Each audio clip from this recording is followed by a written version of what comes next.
This is The Road Show, and I'm your host, David Warren. On today's program, we're going to discuss the contagious nature of worry. Joining us is Sissy Goff, the Director of Child and Adolescent Counseling at Daystar Counseling Ministries in Nashville. Sissy joins us from her office, also known as the Little Yellow House. And it's so good to have you on the program, Sissy Goff. Thank you. I'm so honored to be with y'all. Well, as we get started, why don't we clue in our listeners, what is the Little Yellow House and what happens there?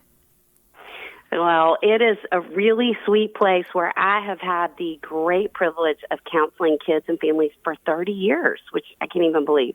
It's been that long, but we have 13 humans on staff, counselors at Daystar, and we have 5 dogs, which are many kids' favorite therapists on our staff. And we see kids from about 6 up through 18 there. We do a lot of work with parents and just trying to bring hope to as many folks that are struggling in this day and time as we can. People may remember my interview a few months ago with your friend and coworker, David Thomas. We talked about his book, Raising Emotionally Strong Boys, and today we're going to talk about your new book called The Worry-Free Parent. And you mentioned that you have been counseling children and adolescents for 30 years now. Congratulations on that. Thank you. And, you spent a lot of time before that getting educated and earning the letters LPC-MHSP. Tell us what those letters stand for, Sissy. Well, that's a great question. I hope I can remember. Licensed Professional Counselor, Mental Health Service Provider, which just means I went to grad school and took a lot of tests. Well, as I mentioned, you're here today on the program to talk about your new book, The Worry-Free Parent. It's sort of a follow-up to your bestseller, Raising Worry-Free Girls. And before we dive into the new book, why do you think that out of your 13 books, the book you wrote on Raising Worry-Free Girls is your number one seller so far? Well, because anxiety is honestly an epidemic in our world today. I mean, we are looking at 1 in 4 children, 1 in 3 adolescents. Girls are twice as likely to deal with it as boys. And then the new book, which we can come back to that, but it's 1 in 3 grown-ups, with women twice as likely. But because I've been counseling girls all these years, I just was seeing the numbers rise and rise and rise and felt like there are a lot of kids who don't have access to great counseling. Their parents aren't really sure if that's what they need. And so I wanted to write a book that basically was kind of the first 6 weeks of counseling that parents could help their kids work through to hopefully start to change some of the statistics. And I want to interject at the front end of our time together, Sissy, that your new book, The Worry-Free Parent, is not about not worrying about your children and their lives. It's about not passing on your worries as parents to your children. Do I have that correctly? That is exactly right. Yes, thank you for saying that. This is really the first book I've written for the parents about their own journey, because I'm worried about parents' level of worry these days. Tell us about your aha moment when you discovered that there is a correlation between anxiety among your clients, who are children and adolescents, and their parents. I really hear the stories every single day where parents will say, I was watching my daughter or my son ramp up and get more and more anxious and more angry, which we can talk about that correlation too. And parents will say, all of a sudden I jumped in right with them and I was in the same place. And I think I knew intuitively there was something that happened like that. But then doing the research, if as a parent you have anxiety, your kids are 7 times more likely to deal with it themselves. And some of that is from a genetic standpoint, and some of it is parenting strategies that I think often really well-intentioned parents have no idea that are rippling over. One of the things I've heard you say multiple times, Sissy, is I have never met an anxious child who didn't have at least one anxious parent, sometimes 2. Yes, exactly. And from a statistical standpoint, there's often an anxious parent and a non-anxious parent. And research says the non-anxious parent often gets dismissed. How are children catching their parents' anxiety? How is it getting passed on? Is it words they're hearing as children and adolescents? Is it the actions they're witnessing with their eyes, maybe body language? How are children inheriting the worries of their parents? Yes, and yes. That was great. Okay. You said it. It's all of those things. I mean, definitely genetics, but also, if you think about, no one ever had to tell you or me to be afraid of snakes. But my guess is we were around some grown-up in the presence of a snake, and the parent reacted. And we all of a sudden learned these are something I need to be afraid of. And so I think it's the response that parents have. So in the Worry-Free Girls book, I came up with a definition that anxiety is an overestimation of the problem and an underestimation of themselves.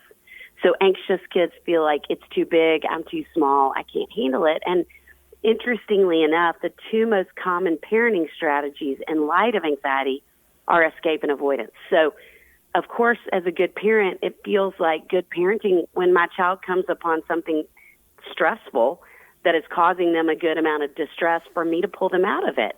But when I rescue them in that way, I'm basically affirming that definition. You're right, it is too big and you're too small, without ever intending to.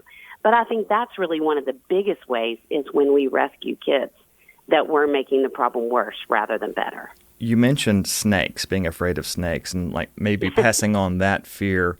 When I was growing up, my father always discouraged me from ever getting on a motorcycle, because of how unsafe they are. And I'm sure that's another debate for another day. But I, as an adult, I have always shied away from, not only getting on a motorcycle, but getting on a scooter or even one of those little, sidewalk scooters. I've just had that kind of anxiety about that, because I was thinking about this, about what worries did I inherit from my parents? Do you recommend that parents do that and think about where they inherited their worries from?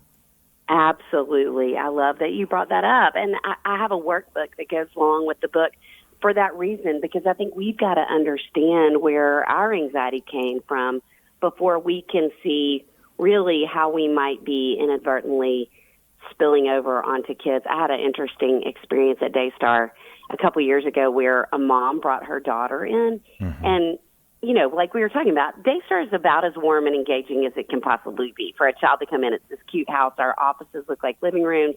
We have popcorn popping in the kitchen.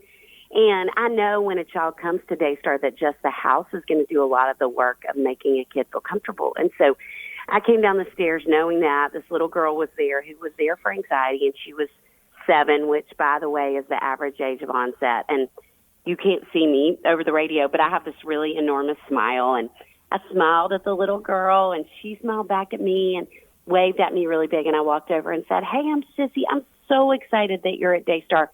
I'm going to take you on a tour of the Daystar house, and then we're going to go up to my office to meet my little dog named Lucy, who is going to love you."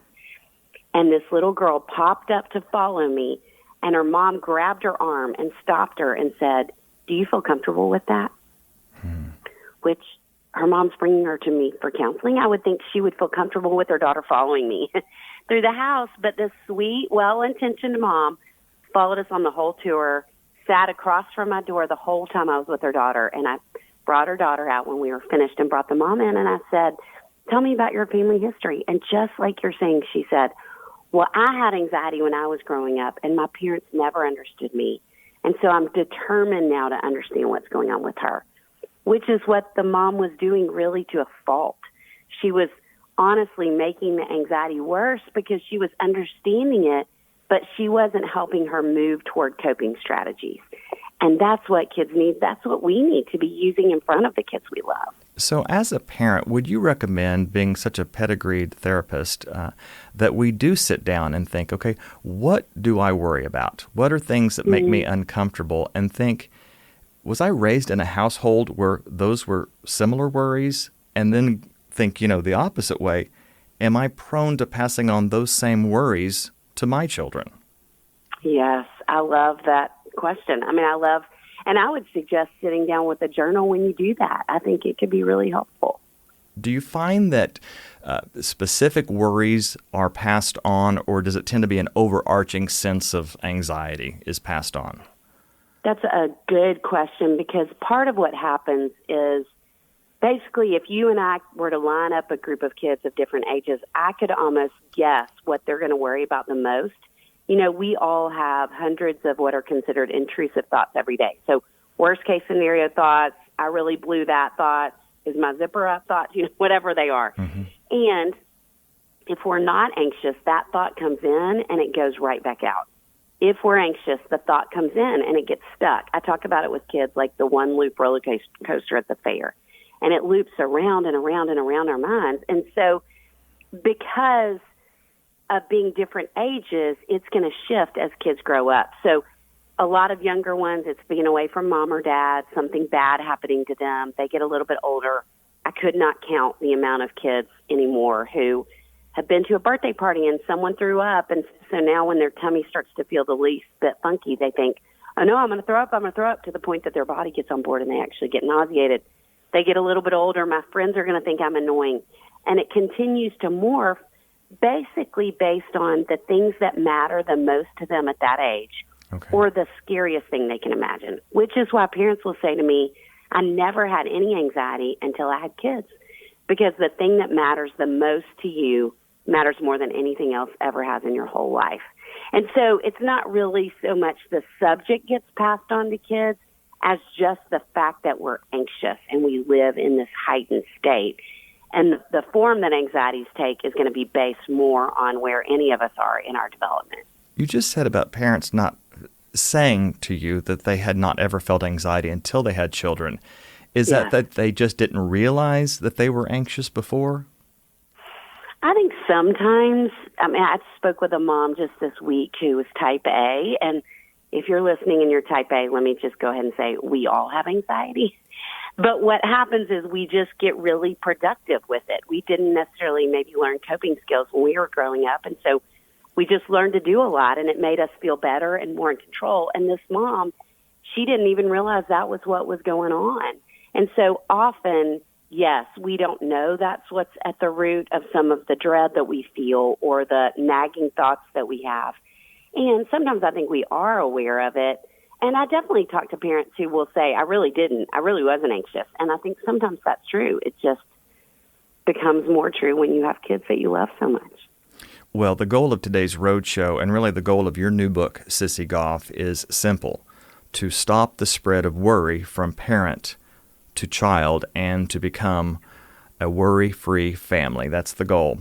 I'm David Warren, your host on today's program, and when we come back, Sissy and I will discuss some other bullet points from her new book. We're going to learn how to process anxiety in healthy ways rather than passing it on. Also, we'll teach parents how to model bravery for their children and how to discover a place of deeper, freer connection to your kids. Sissy and I will both be back after this. I'm David Warren, here with some exciting news for Oasis listeners. We have a new mobile device app. It's free, easy to download, and lets you enjoy our refreshing music and talk everywhere you go. If you have an Android cell phone, go to the Google Play Store. And if you have an iPhone or iPad, visit the Apple Store and search for Oasis Radio Network. Be an Oasis ambassador and share this news with family and friends around the world.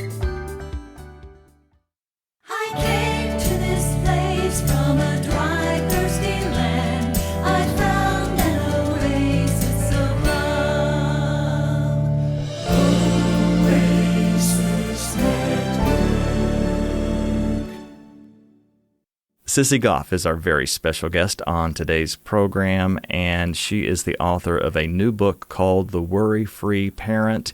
And I alluded to this earlier, Sissy, but would you say that this would also work in my case without being a father, that I could learn how to be a worry-free boss? I think that is definitely true. Yes, you can. And I mean, I feel like anxiety is so pervasive culturally right now that any of us can benefit from taking a look at what's going on inside of us and trying to do something different, because worry can dominate any of our lives and thoughts without ever intending for it to. And we tend to pass on those worries to the people over whom we have influence, whether, in my case, employees, or in the case of parents, their children. Yes, certainly that happens. And we don't even realize it a lot of the times when it's happening. All right. Well, let's clear something up right now, because I thought this at first, and then I have been listening to your podcast and know better. You are not related to the author, Bob Goff, but you are related to a Bob Goff. Yes. Isn't that funny? I'm asked that question so often. And my dad's name is Bob Goff, and my grandfather's name was Bob Goff. Wow. And so when people ask, I'll say, well, yes, but a different Bob Goff than you probably know. So, no, I'm not related to the author, Bob Goff, but I did get to meet him and was on his podcast recently, which was really fun. Well, you're becoming so popular yourself, I bet he's being asked if he's related to you. Well, that's kind. I don't know about that, but you're very kind. Well, let's talk about another man in your life, and that is your friend and co-worker, co-podcaster, David Thomas. He was, again, my guest a while back to talk about his book, Raising Emotionally Strong Boys. And what a good guy he is, and what a great podcast team you two make. Thank you. Well, we have been working together for 27 years, so we used to joke that we were like the Donnie Marie of parenting until parents aged out of knowing who Donnie Marie were. But we are very much like brother and sister, and I feel so grateful to get to work alongside him. And you also mentioned a few moments ago you have another friend that works with you. This friend has 4 legs instead of 2. Tell us about your other coworker. That is exactly right. I have a little Havanese named Lucy, who is currently 15 years old and has been working with me her entire life. And she is one of 5 dogs on staff. And so many kids are afraid to go to counseling, don't know what it's going to be like. And Lucy has this really great trick where when I hold her a certain way and I say, Lucy, wave, she'll wave at the kids. And so it just sets so many of them at ease. Plus, it's a really great gig to get to take my dog to work every day. I love it. And I would assume that animals, pets, are very good in combating anxiety in children and also adults.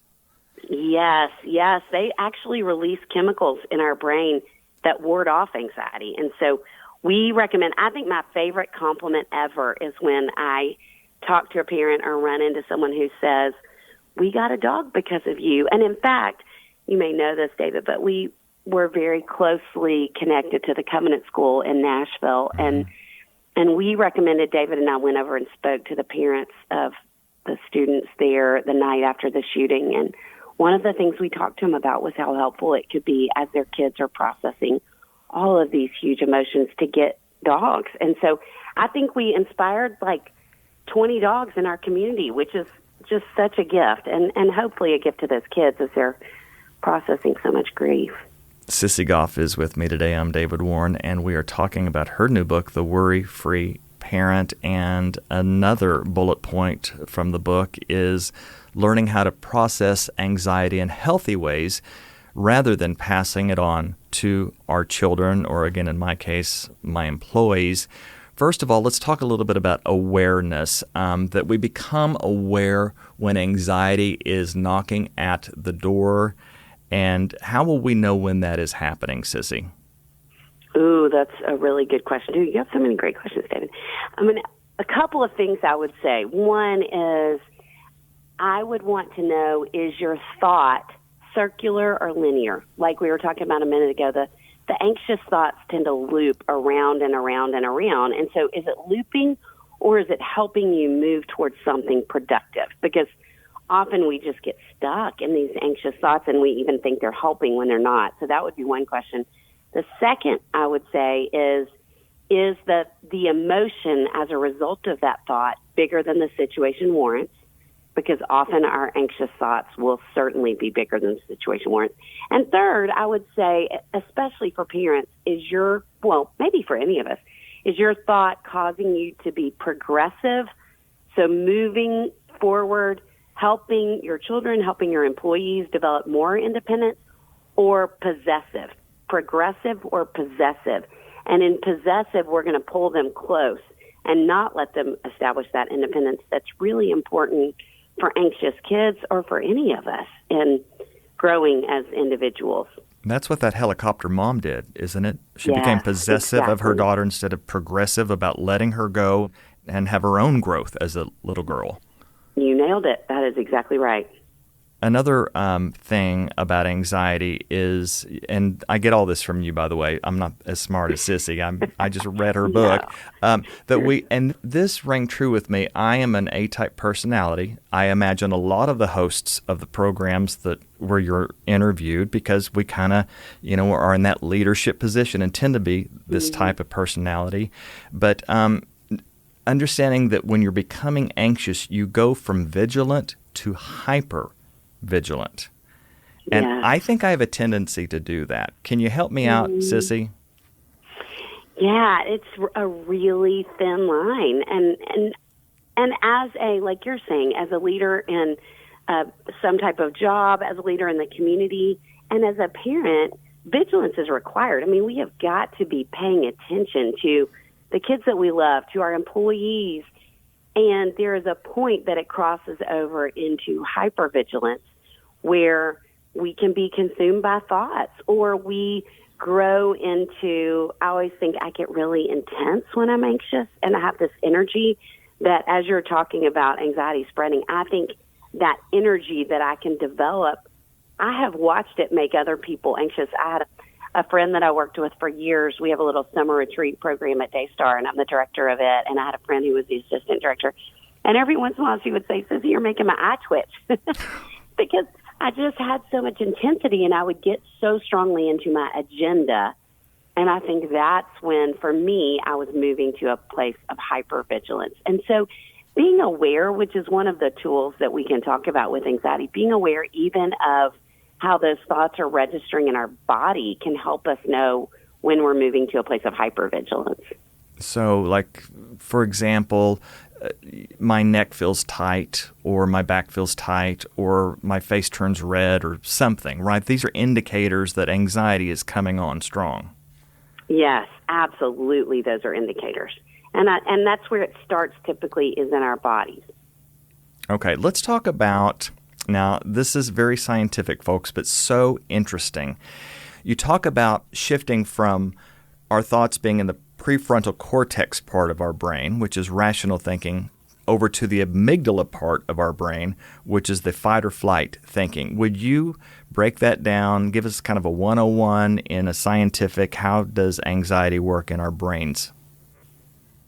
Yes, I certainly will. So in calmer moments, we have blood flowing all throughout our brain, including, as you mentioned, David, going to the prefrontal cortex that helps us think rationally and manage our emotions. When we get anxious, a whole series of events in the way God has wonderfully made us, wonderfully and fearfully made us, that the blood vessels of our brain constrict, and it shifts the blood flow away from the prefrontal cortex and to the amygdala. And as you said, the amygdala is the fight or flight region of our brain, which is why parents will say to us often in our offices, my child's like a crazy person when they get to this place. Right, because the thinking part of their brain isn't even online in those moments. Mm-hmm. The thinking part of our brain isn't online in those moments.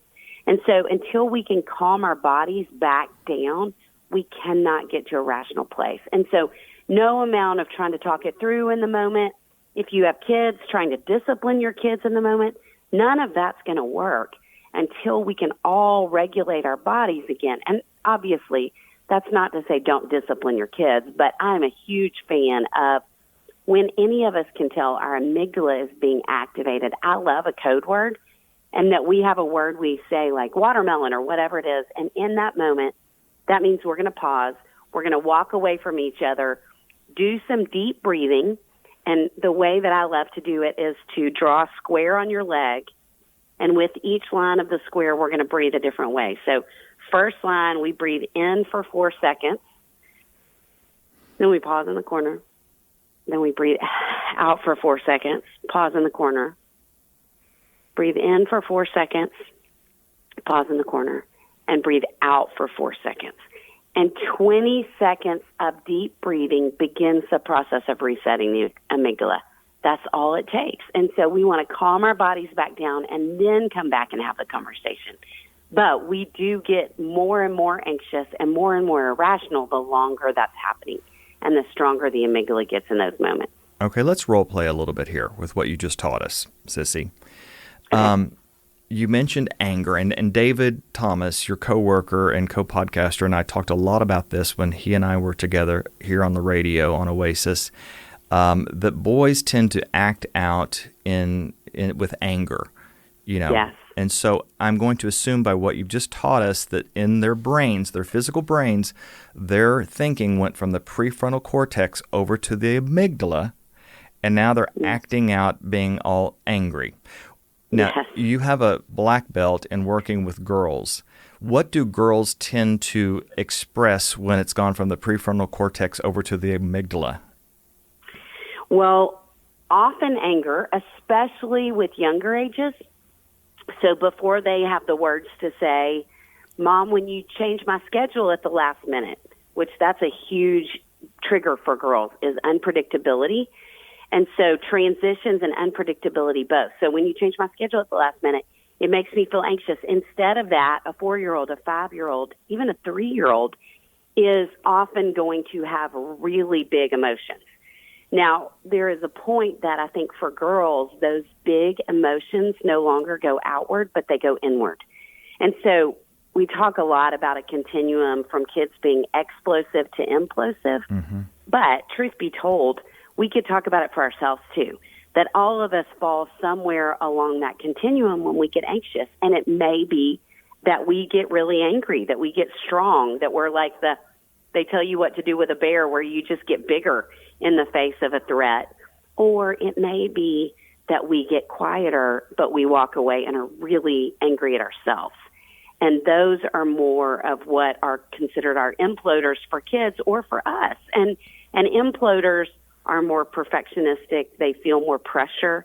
And a lot of times will even have anxiety that manifests in their body. So the kids are in the school nurse's office regularly with tummy aches, headaches, and you take them to the pediatrician and there's no explanation for it. Or when we have chronic illness, a lot of times it can be as a result of anxiety, and we want to be aware of that. And interesting. So, yes, girls can go either direction, but I think by and large, if David and I were going to overgeneralize, he would say more boys move toward explosive, and I would say more girls move toward being implosive. Okay, so when a parent, especially, well, let's not call him a helicopter parent in this case. Let's call him or her, the dad or the mom, a caring parent. Okay. When their children are in this amygdala-type thinking, mm-hmm. that is not the moment to try to fix it. Do I have that correct? You have that exactly right. So you mentioned like a code word like watermelon, like that the family has pre-agreed upon that when this word is mentioned, that means everybody to their corner, time out, we're going to loop back later on this. Yes, that is exactly what it means. Okay. Now, the person with the anxiety, it's probably everybody has anxiety at this point, the kids and the parents, and that's when we can regulate our breathing. And the goal, as far as the scientific or physical goal we're trying to do, is get that thinking out of the amygdala and right back into the prefrontal cortex where there is rational thinking and we can find a solution to whatever the problem is. Exactly. Yes. And one of the things that I think is interesting from a scientific standpoint is the more often the amygdala is activated, the more likely it is to activate. It actually enlarges and develops a hair trigger response. So I'm recommending parents, because we can retrain our brain, parents, kids, individuals, any of us, to do deep breathing exercises regularly, because we can start to shrink that amygdala if we lean towards being more anxious. I'm so glad you said that, because I'm thinking of a loved one in my family. I will not mention names, but who kind of flies off the handle a lot and very easily. And I really don't know what to do in that situation, but just kind of stare at this person and think, what do I do? What do I do? Well, I think it's tougher if they're your age or older. But yes, you are brilliant not to react, because if you step into it with them, then they're just going to get bigger and bigger. And so, I mean, I would honestly say, and it's part of why I want parents and kids to take a break in those moments, I would say disengaging can be really helpful, because kids, but I think some adults too, David, would rather draw you into a verbal argument to have a release of that emotion than do the hard work of healthy coping strategies. And so that's part of what I would wonder is if that person's amygdala is hyper responsive because it's enlarged, and they've gotten so used to drawing people into some type of argument or debate or something where the emotion comes out, that's become their primary coping strategy. Because the more often we use any coping strategies, the more we develop these well-worn neural pathways in our brain where they become more natural. Okay. And we don't even think about it. You mentioned the pause and stop word, watermelon. You also mentioned square breathing. You walked us through that. But another part of regulating our nervous system and getting out of that amygdala anxious type thinking, you have what are called breath prayers. And I heard David and you on one of your podcasts as you were promoting this new book that we're talking about today, Sissy Goff's book, The Worry-Free Parent, available wherever books are sold, by the way. Your breath prayers, and he led us through this, and I'll just lead us through this now. Psalm 23, inhale. I will not be afraid. Exhale. For you, God, are with me. So that's a way to regulate our nervous system and try to pull back from this anxious type thought and get into the prefrontal cortex thinking of rational thinking, which is really where parents and really their children, that's really where we want to be. I think most people want to, be a blessing to those with whom they are around. They don't want to be like this is what I'm trying to say, Sissy. Right, absolutely. Yeah. Okay, let's circle back to the helicopter mom that you mentioned earlier. Were you able to help her recognize that the reason most likely her daughter was there to see you was because of some of the things the daughter was inheriting from that mom? Well, that one mom, you mean that wasn't? Yes. So I didn't end up being the little girl's counselor. I was just doing the assessment. And so I am confident that the little girl's counselor helped her mom see that. But I hope I'm helping a lot of parents see that in a really gracious way in this book, because we need to change the game for kids, and we're not going to be able to unless we start with ourselves. Yeah, you say the best thing you can do for your kids is to do your own worry work. And I've heard you liken it to being on an airplane and putting your own oxygen mask on first, learning how to regulate your nervous system and the things you worry about so that they are not passed on to your kids.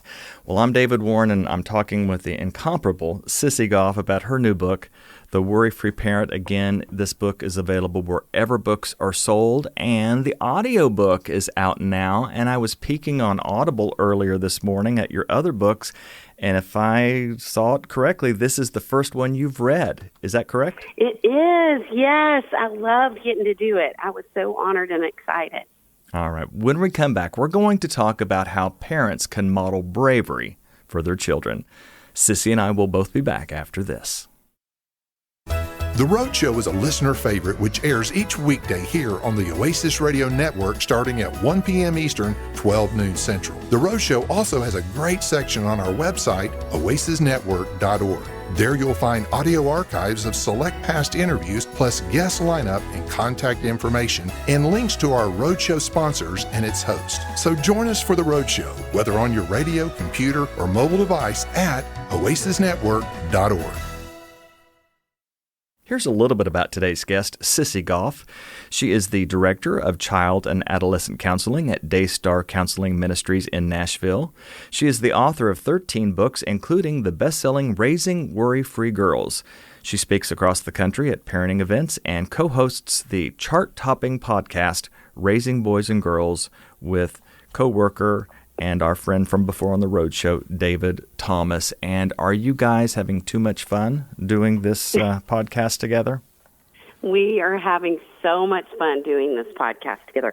Yeah, I should ask you, we have a favorite question we ask people. Can I ask you our favorite question? Sure. Okay, tell me, well, first of all, queso or guac?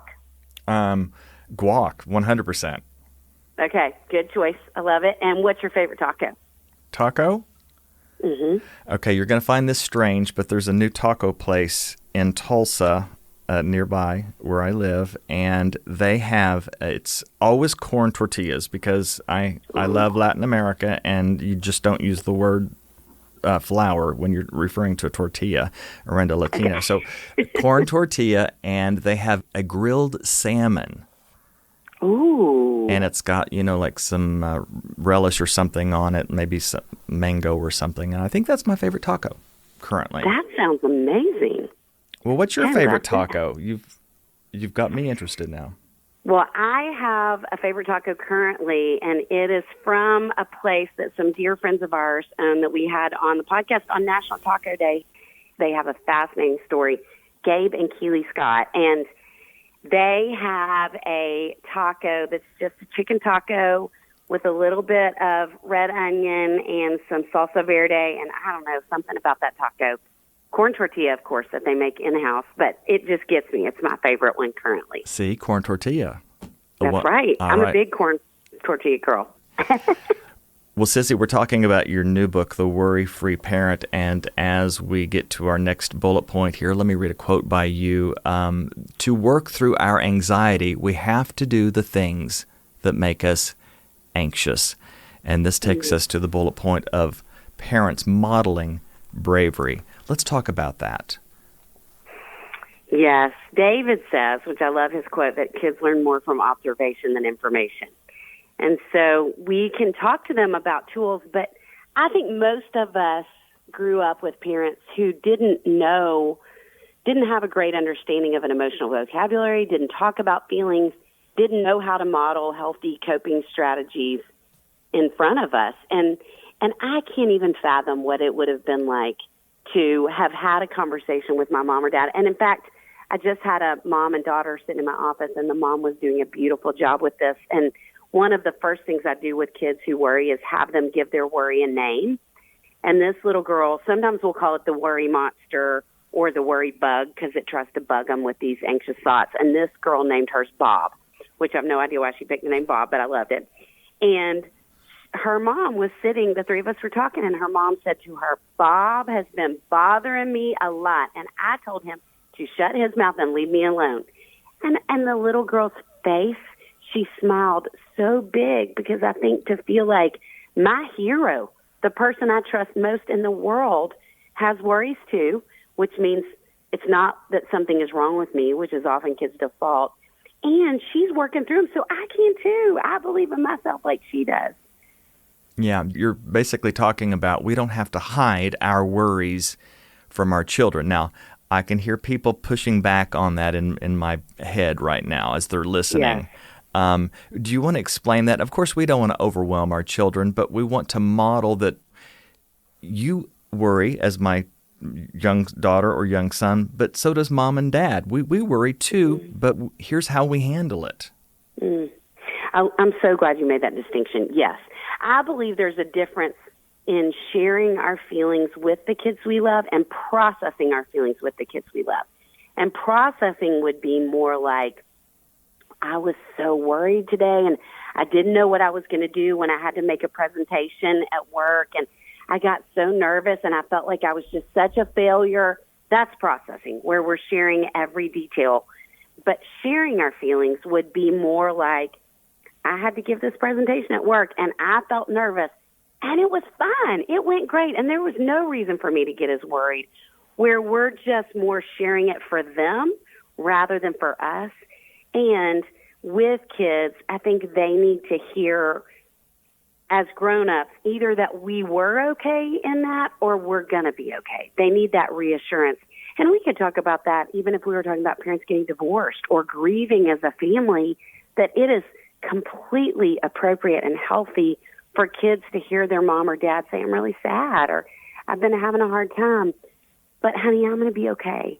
And I want you to know it's okay that you can be sad, and you're going to be okay too. And I'm still your mom, and I'm going to take care of you, or I'm still your dad, and I can help you work through this. Where they don't, I think if we are really processing with them, I think sometimes kids will feel like they have to rise up and take care of us and end up shutting down their emotions to do so. Since today's theme, Sissy, is about not passing on our worries to our children, let's mention that not only could you share, like, I was really nervous when I had to give a speech today, because in that way you're being transparent and showing your emotions to your children, and you made a really good distinction there. But then you could also say, but here's what I did in advance before I gave my speech or did whatever, and then talk about the tools, some of the things we've mentioned earlier during today's conversation, to kind of model how the parent self-regulated his or her worry for the child. Yes. I think that's so smart. And it's true. I mean, I can't even think about how often I'm about to go give a presentation somewhere and I start to get nervous and I have to regulate my own breathing, or I get frustrated and do the same thing, that I just have to take 3 deep breaths. And so to say to kids, I had to do some square breathing myself, or I did some breath prayers, or one of my other favorite things when we're stuck in a loop are called grounding techniques. And they're basically cognitive behavioral therapy techniques that once we've done the deep breathing, our bodies are capable of getting out of the loop, but we're not quite there yet. So we've got to shift our focus to something different. And anything sensory related, like our 5 senses, is what's considered grounding. So anxiety resides in the past and the future. So when we're anxious, we kind of spun off, and we need something to pull us back to the ground. And that's what a grounding technique does. So my favorite one is 5, 4, 3, 2, 1. So we can do this ourselves. We can do it with the kids we love and say, hey, tell me 5 things you see right now. Tell me 4 things you hear. Tell me 3 things you feel, not emotionally, but from a tactile sense. Tell me 2 things you smell. Tell me 1 thing you taste. And if you or I were to do that right now, especially the smell and the taste require a lot of focus. And so they pull us out of that loop. And so that's where I would want to go next. And then probably the third tool I would use with kids is, sometimes we talk about it like the old fire safety model of stop, drop, and roll, but stop, drop, and flip the thought. Mm-hmm. So stopping would be stopping the progression of anxiety by doing the breathing. Dropping would be shifting to something else, like I'm going to focus on 5, 4, 3, 2, 1. And flipping it would be just flipping the thought to something more positive. And I had a group of kids talk about this last week that they said, I try to think the opposite. Rather than I failed this quiz, to think I have a really good grade in this class. And so even if I didn't do as well on that quiz, maybe it would lower my grade a couple points, but I'm going to be okay. So flipping whatever the thought is can help us shift the worry too. And do you suggest that we face specific fears, that we model that for our children if we are parents? Like, for example, snakes, getting on a motorcycle or maybe a scooter, giving a speech, whatever. In other words, showing them that sometimes we have to face our fears and do the thing that makes us afraid because it takes away its power at that point.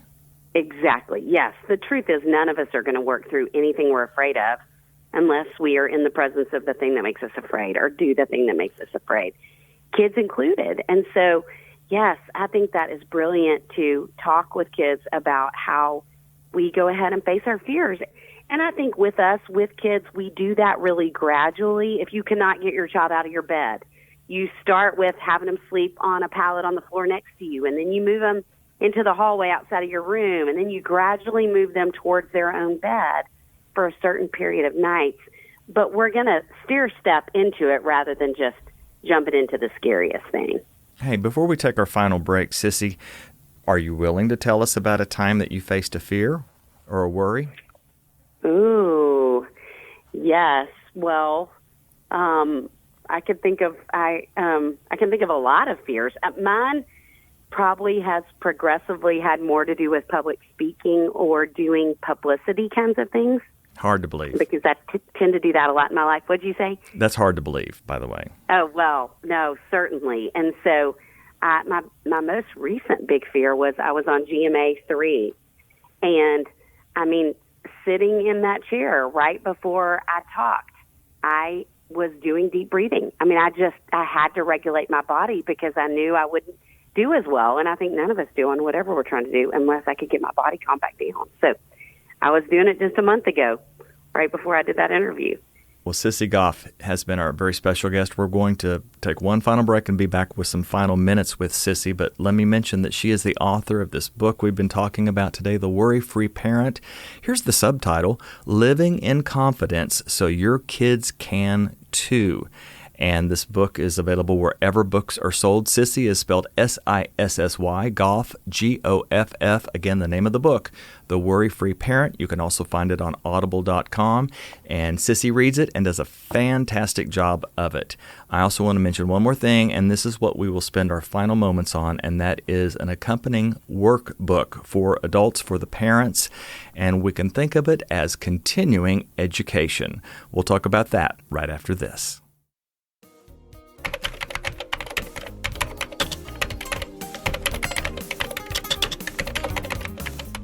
I'm David Warren, Program Director at Oasis Radio Network and one of the hosts of this podcast. All of our hosts enjoy hearing from you, our listening family, so drop us a note. Our email address is roadshow@oasisnetwork.org. Be sure to subscribe to the podcast and you'll receive new episodes on your mobile devices. And now, back to the show. Well, we've been talking about learning how to live in confidence so our kids can too, and that's the subtitle of Sissy Goff's new book, The Worry-Free Parent, available wherever books are sold, also the audiobook on audible.com, and there's a workbook. You don't just end at the end of the book, you're just getting started because there is the workbook. And tell us how you envision adults, parents using this, and of course I'm an adult and I could use these same concepts as a leader. Well, I hope you could, and my intention was really for this. We do a lot of what are called parent consults at Daystar, so sitting with parents and talking through what's going on with my child, what can I do to help, and my intention with the book and the workbook was for it to really feel like a parent consult. And so it's a lot of the questions I would ask a parent or an adult if they were sitting in my office, and prompts I would give them of things to think through that I think, you know, when we're reading, often we're digesting the material, but we're a little bit more passive than stopping and thinking through, now really, do I see this? How do I see this in myself?